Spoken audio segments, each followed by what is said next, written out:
Formålet med øvelsen er at bestemme fedtindholdet i chips ved hjælp af en isoleringsmetode, der hedder ekstrahering. Alle fedtstoffer indeholder fedtsyre. Øverst ses et stearinsyre med 18 carbonatomer. Alle fedtsyre består af 12-22 carbonatomer i en lang kæde. Som regel er det med 2 hydrogenatomer for hvert carbonatom, og man har så en syregruppe i hver ende.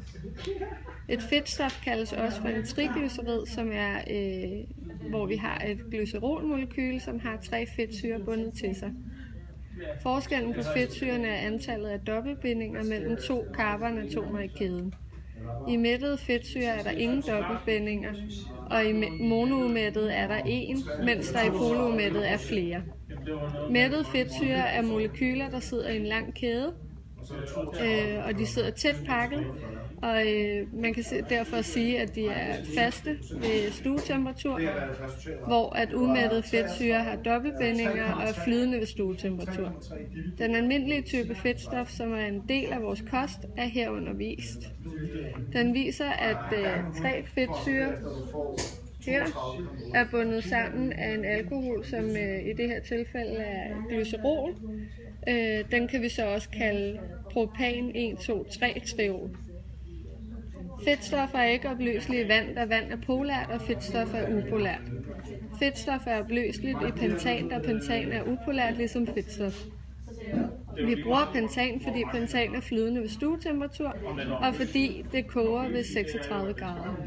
Vi kunne også have brugt heksan, som også er flydende ved stuetemperatur, men det koger først ved 72 grader. Til forsøget har vi brugt følgende materialer: en pose kartoffelchips, en morter, en skål til et vandbad, så vi brugt bærglas 1 og bærglas 2, en spatel til at røre rundt, så vi brugt 40 ml petan, så har vi brugt en trakt og en konisk kolbe, og så og glasuld, og så har vi brugt en elkæde til det varme vand. Vi har her taget en lille håndfuld chips, og så har vi i gang med at morte den til små stykker. Vi har nu vejet bæreglasset af, og det har vi vejet til 105,2 gram, og så har vi vejet chipsen af, og skulle vi gerne have omkring 10 gram chips. Så vi har 115,5 gram i alt her, inklusiv bager. Vi vil nu hælde noget pentan op i. Vi skal cirka have 20 ml. Så vi hælder cirka halvdelen af det her op i, der er 40 ml i.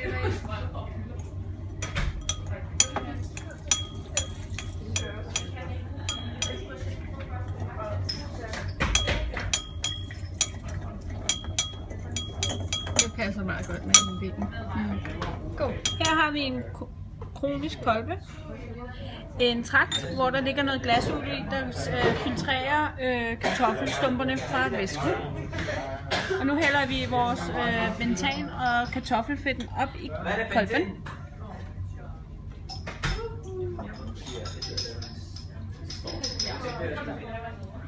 Kom bare.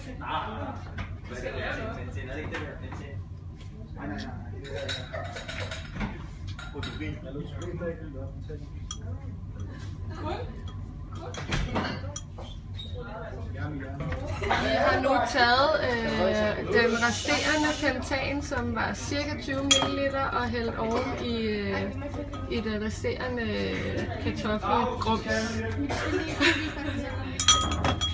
Og vi vil nu hælde det over i trakten og ned i den koniske kolbe.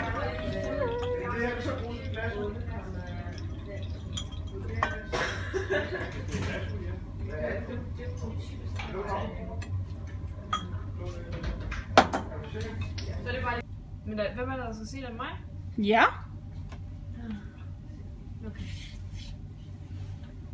Okay. Og optag.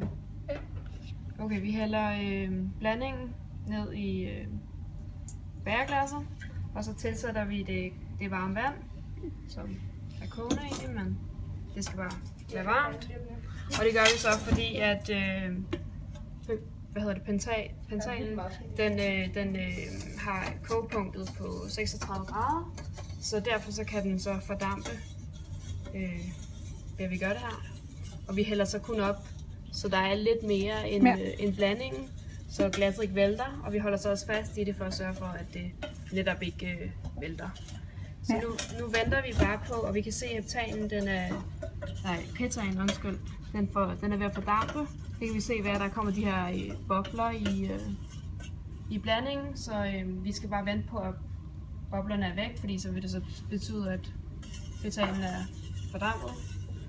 Og så skal vi så vente yderligere 2 minutter for ligesom at være sikre på, at det er helt forstået. Skifter vi hånd. Og så er vi kun fedtstoffet tilbage. Ja. Vi bruger stingskabet, fordi at pentanen er fedtopløselig, og hvis vi står med det ude i den normale klasselokale, så kan vi risikere, at alle vores hjerneceller går hen og dør. Nu er pentanen fordampet, og nu er der kun fedtstof tilbage i glasset. Efter at det har stået og hvilet i 2 minutter. Nu skal vi gå over og veje glasset og se, hvor meget fedtstof der er tilbage. På vægten, og vi har vejet glasset, før vi hældte fedtstof i, og det vejede 104,5. Og nu er fedtstoffet i, og nu vejer det 107,33. Vores resultater er som vist på skærmen. Og så har vi så skulle udregne masseprocenten af fedtstoffene i chipsene for at se, hvad den var for vores forsøg. Så det har vi brugt formlen, der hedder masse af fedt divideret med masse af chips gange med 100%. Vi har så sat vores tal ind i formlen og får 2,86 divideret med 10,3 gange 100%, og det giver så 27,76%. På posen står der, indholdet af fedt er 33 gram per 100 gram, eller bare 33%. Ved udregning af masseprocenten, som vi lige fik forklaret før, hvordan man gjorde, så ser vi så, at indholdet af fedt i vores resultater er 28 gram per 100 gram, eller 28%. En fejlkilde kan være, at væsken flere gange hældes op i nye bager, og det er derfor forventeligt, at noget går tabt. Det kan også være eventuelle måleusikkerheder, f.eks. med vægten. Hvis vi f.eks. havde fået et resultat i den anden grøft, altså måske over 33%, kunne det skyldes, at al pentanen ikke var fordampet, eller vi havde glemt at aftørre bæret i en varme. Til sidst kan vi så konkludere, at vores forsøg var vellykket, da vi fik bestemt fedtprocenten i chips og nærmede os den faktiske masseprocent, som angivet på posen.